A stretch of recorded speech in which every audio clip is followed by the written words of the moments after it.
तो एक लाइन में मैं सिर्फ यही कहना चाहूंगा कि जेकरा जवन प्रूफ करेगा वो करो। आज दिन पवन सिंह प्रूफ डाल दी है तो फिर लागे लोग जमीन छोड़ के कूदे।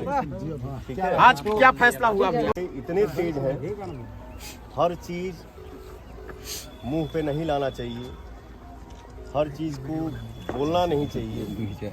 ऑडियंस सब समझती है कि कहाँ क्या है, कहाँ क्या खोट है, कहाँ क्या। तो जी हाँ दोस्तों, आप लोग को मैं पूरा वीडियो दिखाऊंगा। उससे पहले मैं आप लोग को बता देना चाहता हूं कि पवन सिंह जी आरा कोर्ट में पहुंचे हैं दोस्तों। और दोस्तों पवन सिंह जी ज्योति सिंह के बारे में क्या बोला आप लोग तो आगे में थोड़ा सा सुन ही लिए होंगे दोस्तों। ठीक है, आप लोग को पूरा वीडियो देखना है और आप लोग कमेंट में ज़रूर बताइएगा कि कौन सही और कौन गलत है। था है और होने वाला है या होगा, हमारी ऑडियंस को सब पता है।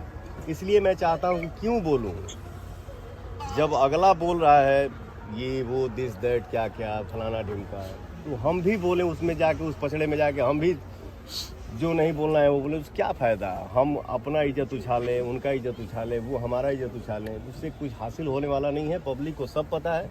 इसलिए मैं एज ए पवन सिंह मैं चुप रहता हूँ। कुछ बोलना उचित नहीं समझता। कुछ बोलना उचित नहीं समझता।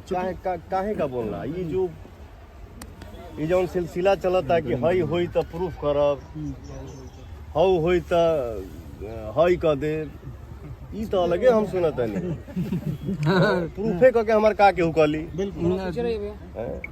कलाकार है आदमी। आज क्या फैसला हुआ?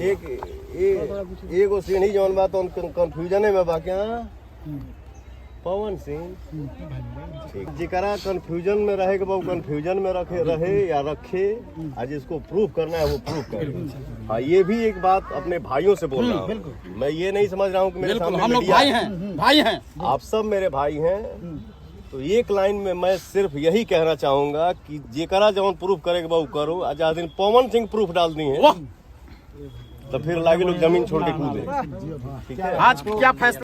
तो दोस्तों आप लोग को पवन सिंह की बात सुन करके आपको कैसा लगा, आप लोग कमेंट में अपना राय बताएं।